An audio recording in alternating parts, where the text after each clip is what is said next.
Magandang araw sa inyo mga kapugi. Magsisimula na naman tayo ulit dito mag-ipon ng kahoy para makapaglagay na ng papag dito sa ilalim ng ating treehouse. Sipag at tiyaga lang ang puhunan, bonus na lang ang kapugian. Kung wala ka nito ay lagi kang talo.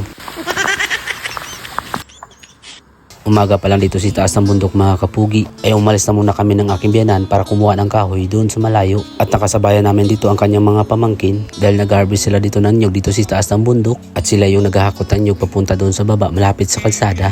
At dito sa ating treehouse ang kanilang laging dinadaanan mga kapugi. Pero pansamantala lang kami dito magkasabay ng daan. Pero pagdating dito sa dulo ay dalawa na lang kami magkasama ng aking biyanan. Kailangan na kasi natin dito makagawa ng papag sa ilalim ng ating treehouse mga kapugi. Medyo masikip na kasi yung mga gamit doon sa itaas. Kailangan namin sarili tayong imbakan ng mga gamit dito sa ibaba. At kada kuha namin dito ng kahoy ay binablatan ko naman kaagad. Isa din itong paraan para lalo pang tumibay at malinis tingnan yung ating pagkakagawa. Pagkatapos ay iniiwan namin ito sa gilid ng daan bago doon pumunta sa ibang area na pagkukuhanan ng kahoy.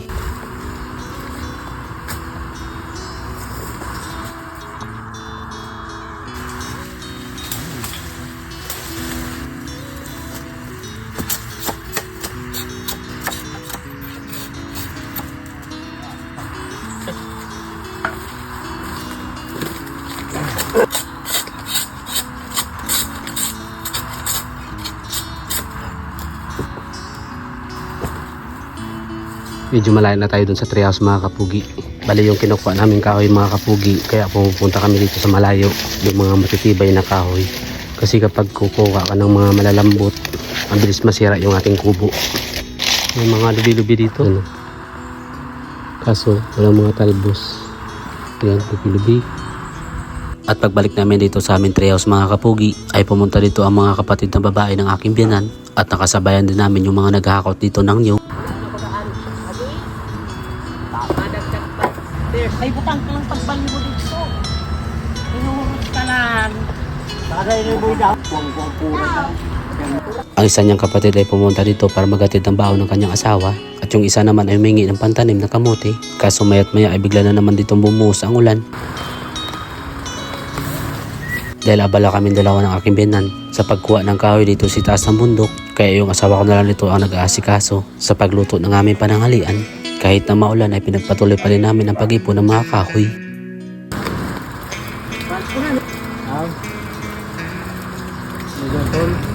Inubigan mo. Kilo. At ang ulam na kanyang lulutuin dito ay ang paksiw na isda. Bago niya ito inilagay sa palayok ay sinapanan niya ito ng dahon ng saging para hindi kagad masunog ang isda doon sa ilalim. Dahil nakailang kahoy na kami nakuha ng aking biyanan, kaya nagpasya na muna kami magpahinga at magkape na muna. Iba, parang sa kasi. Makitala natin. Habang nagpapahinga kami dito sa aming treehouse, ay patuloy pa rin sila dito sa paghakot ng nyug papunta doon sa ibaba ng bundok. Madulas kasi dito ang kanilang dinadaanan dahil sa ulan, kaya kapag hindi kinaya ay binababa na lang muna ang pinapasan. At tamang kwentuhan na kami dito si taas ng treehouse habang nagkakape. At itong aking asawa ay bala naman sa pagluluto ng aming ulam.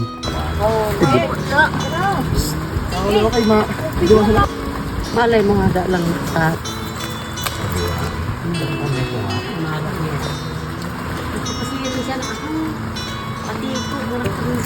balik ko ng ano.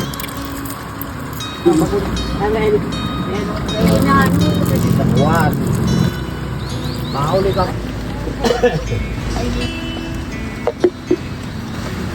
Mga ilang sandali lang ay nagpahinga na dito ang mga nag-harvest ng nyug. Kasama na dito ang asawa ng kapatid ng aking biyanan. Dinadalan siya dito ng baon ng kanyang asawa kapag pananghalian na. At dito siya lagi nagpapahinga sa ating treehouse mga kapugi. At yung mga walang baon naman ay dumidiretso na pauwi sa kanilang bahay para doon na din mananghalian.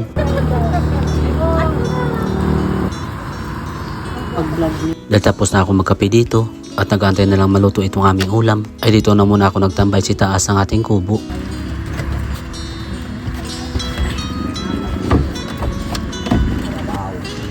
Nagpalit na ako dito ng damit kaso yung long pants ko dito ay medyo basa at hindi na muna ako nagpalit dahil mamaya pagkatapos ng pananghalian ay kukuha pa kami ng kahoy mga kapugi. Tingnan nyo naman dito ang kalangitan, parang bubuhos na naman ng malakas na ulan. Medyo inaantok na nga ako dito sa kakaantay na maluto itong ulam. Pero mga ilang sandali lang ay tinawag na tayo doon sa ibaba para sabay-sabay na kami dito mananghalian mga kapugi. Nilatag ko na din itong ating ginawang lamisa at nailabas na dito ng aking tsuhin ang kanyang baon na pagkain. Ito lang yung simpleng buhay namin dito sa probinsya mga kapugi. Pero kahit ganun pa man, kami ay masaya at kontento ang bawat isa. Nagkakalagkad pa. Kauban. May sa pinadahong. Ano? Sara. Pag sa aya kay sirkat sa hapon. Gusto Masaya talaga at nakakagana kapag marami kayong kumakain. At natuwa din ako dahil yung aming ginawang treehouse ay malaking pakinabang dito sa amin. Kaso nung natapos na kami dito mananghalian ay bumusa naman ulit ito ang malakas na ulan. At kahit maulan ay bumaba pa rin dito ng bundok ang aming tiyahin. Nagatid lang naman siya ng baon ng kanyang asawa dito sa taas ng bundok. At kami dito ay tamang silong na muna. Inaantay kung kailan ito humupa. hahando na sa tub. Dinarahat.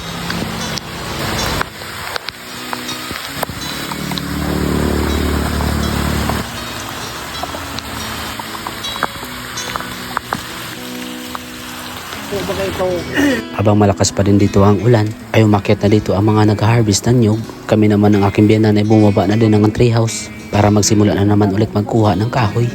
At kung nagustuhan nyo itong aking vlog mga kapugi, please follow, like, and share naman itong aking page. At pa-comment naman kung saan nakabot itong aking video.